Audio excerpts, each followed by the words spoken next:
Why don't we ever invite wills to parties? Because they're always a dead giveaway, a good laugh to loosen up, right? Now, on a more serious note, estate planning is a crucial process that ensures your hard-earned assets are distributed according to your wishes after you pass away.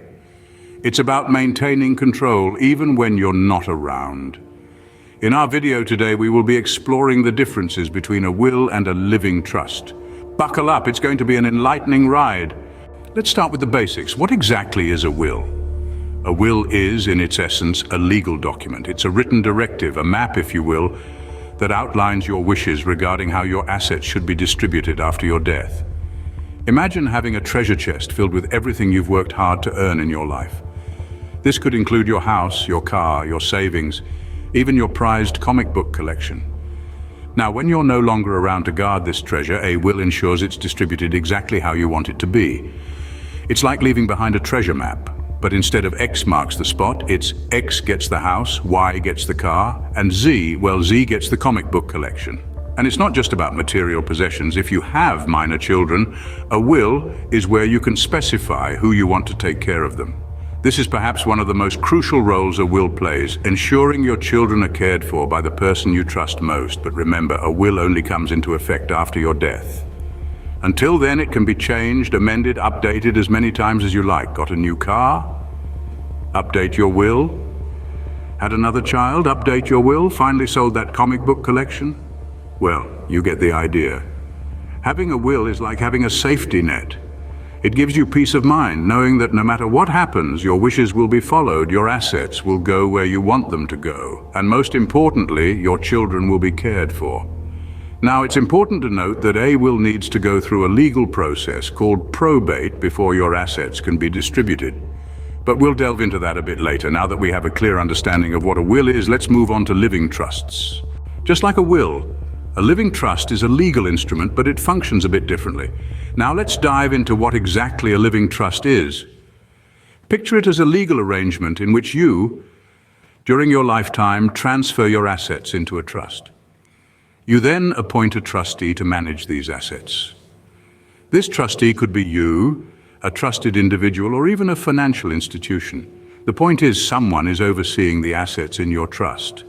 Now, you might be wondering, why would I transfer my assets into a trust? The answer is simple: control.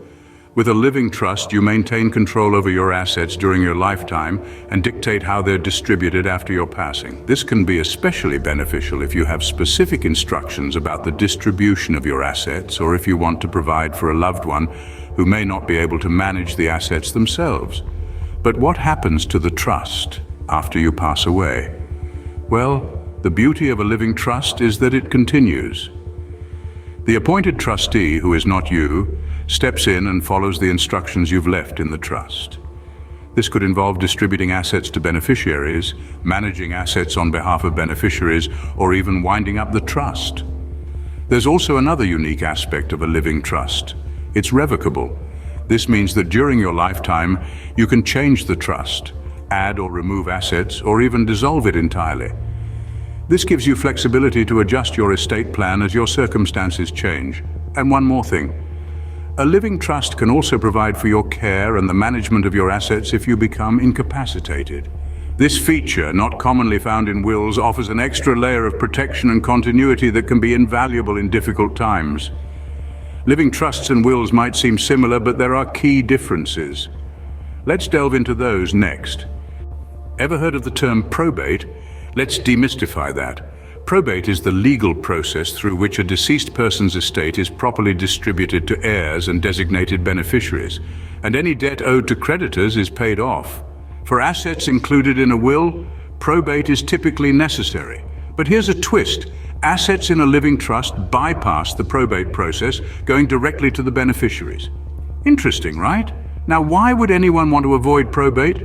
Well, probate can be time-consuming, often taking several months to a year to complete. In some cases, it can drag on even longer. Moreover, probate can be expensive. The costs, which may include attorney fees and court costs, are paid from the estate property, which would otherwise go to the deceased person's loved ones. So, probate can be a complex process, but there are ways to navigate it. Let's now talk about the flexibility of wills. Flexibility and privacy are two things we all value. Let's see how wills and living trusts measure up. In the realm of estate planning, wills are often celebrated for their flexibility.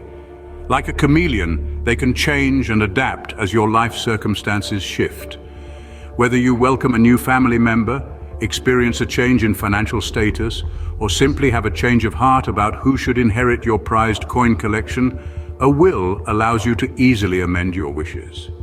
It's as simple as creating a new document or adding a codicil to your existing will. This level of flexibility ensures that your estate plan remains a true reflection of your current desires and circumstances. On the other side of the coin, we have living trusts. While not as malleable as wills, they shine bright in the area of privacy. A living trust is like a secret agent, operating under the radar and away from prying eyes. When you pass away, the terms of your trust generally remain private, unlike a will which becomes a matter of public record during the probate process. This means that the distribution of your assets and the identity of your beneficiaries can be kept confidential. For those who value discretion, a living trust is a compelling option. But before you rush to choose one over the other, it's crucial to remember that both wills and living trusts have their pros and cons. Wills may offer greater flexibility, but they are subject to probate and public scrutiny.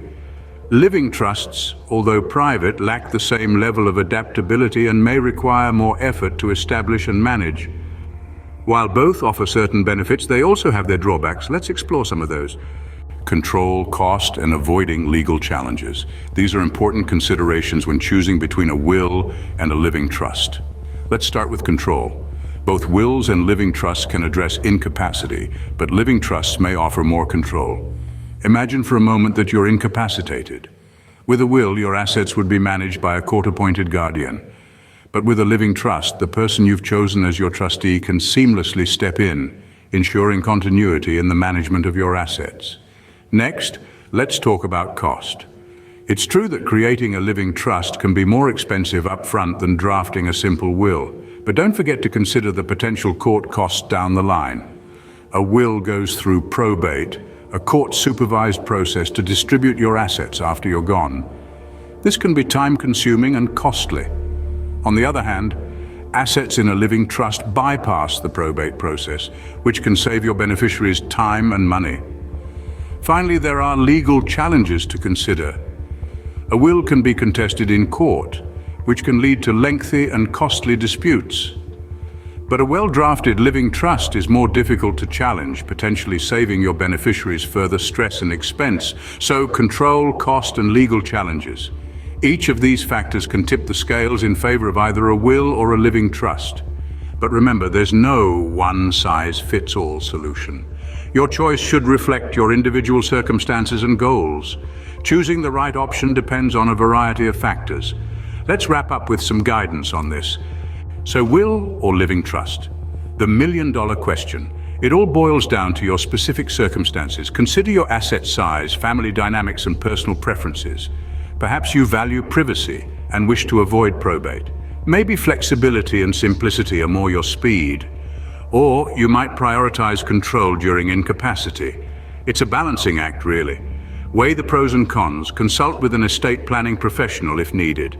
Remember, estate planning is not a one-size-fits-all process. It's about choosing the option that best fits your needs.